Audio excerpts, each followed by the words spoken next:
Hey kids, you made it! Our last video series. I know it. It just seems like yesterday we were talking about peasants and colonies and revolution. Well, here we are talking now about Reconstruction.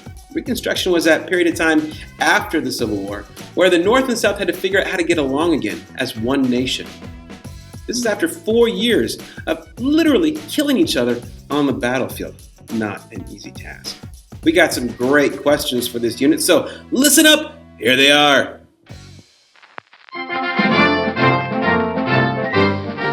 Why were Republicans during Reconstruction considered to be totally radical, dude? They must have invented surfing or something. Who was the first American president ever impeached and why was he impeached? Uh-oh, someone was naughty. Who were carpetbaggers and scallywags and what did they do during Reconstruction? I'm guessing carpetbaggers put carpets in bags and scallywags wagged scallies. In 1880 came the rise of the New South, but what made it so different from the Old South? I bet you they shaved their beards. Totally. Some people look really different when they shave their beards. It's true. Well, there you have it. There's our questions for this new unit. It's going to be a lot of fun answering those. So, grab your spending money and ask your mom for a ride. We're going to the Mall of Learning. I can't wait to get some Orange Julius before I hit up Tower Records. That's so totally awesome.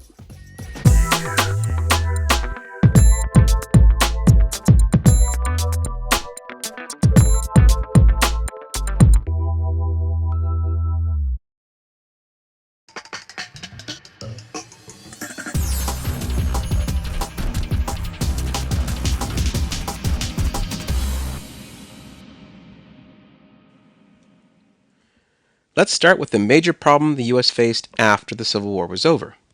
How does the North bring the South back into the country? These are two groups of people that just spent over 4 years killing each other's friends and family, and now they need to become one nation again. This was no easy task, as many people in the North and South literally hated each other. Different people proposed different solutions to this problem, but the first person to come forward with a solution was Abraham Lincoln. Lincoln's philosophy was to bring the South back into the nation as gently as possible, trying to ease hard feelings in the South. The Republicans in Congress had a much more radical or extreme idea, which is why they were called Radical Republicans.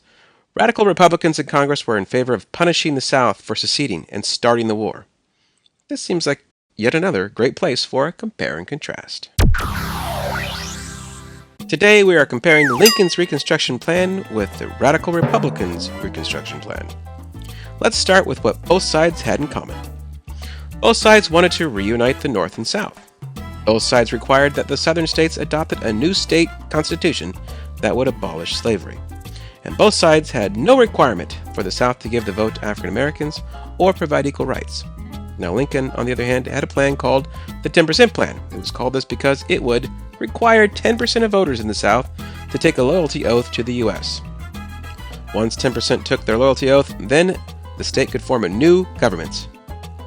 Lincoln's plan finally offered amnesty or forgiveness to all Southerners who swore loyalty to the U.S. except Confederate leaders. Now, the Radical Republicans' plan was officially called the Wade-Davis Bill, and it required a majority of white males in the state to pledge loyalty before rejoining the Union.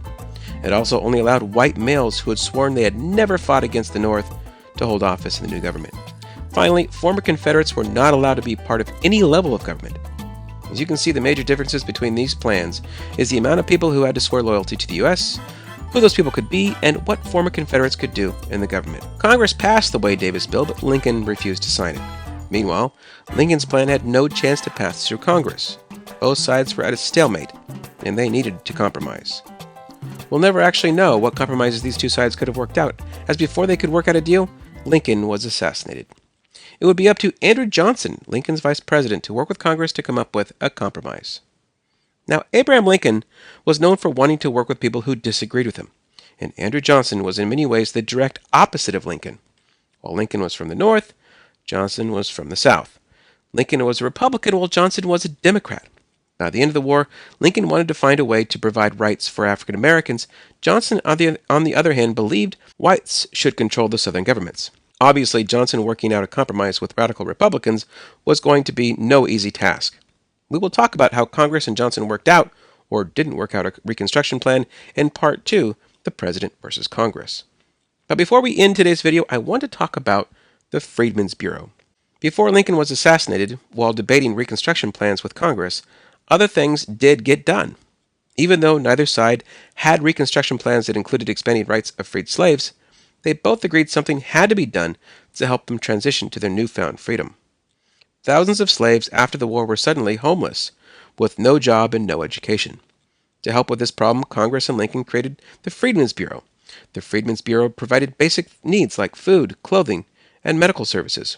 One of the most successful programs was providing education to former slaves who were barred by law from learning to read and write. This was accomplished by bringing teachers from the North to the South to educate freed slaves. It also helped start the new African American colleges like Atlanta, Howard, and Fisk universities.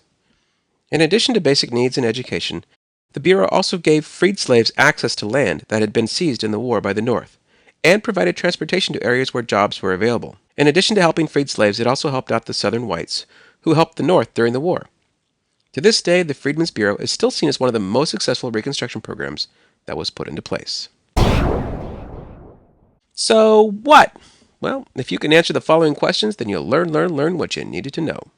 Number 1. What were the differences and similarities between the 10% plan and the Wade-Davis bill? How were Lincoln and Johnson different? And number 3. What was the Freedmen's Bureau and what did it do? Tune in next time when we talk about the first president to ever be impeached in U.S. history.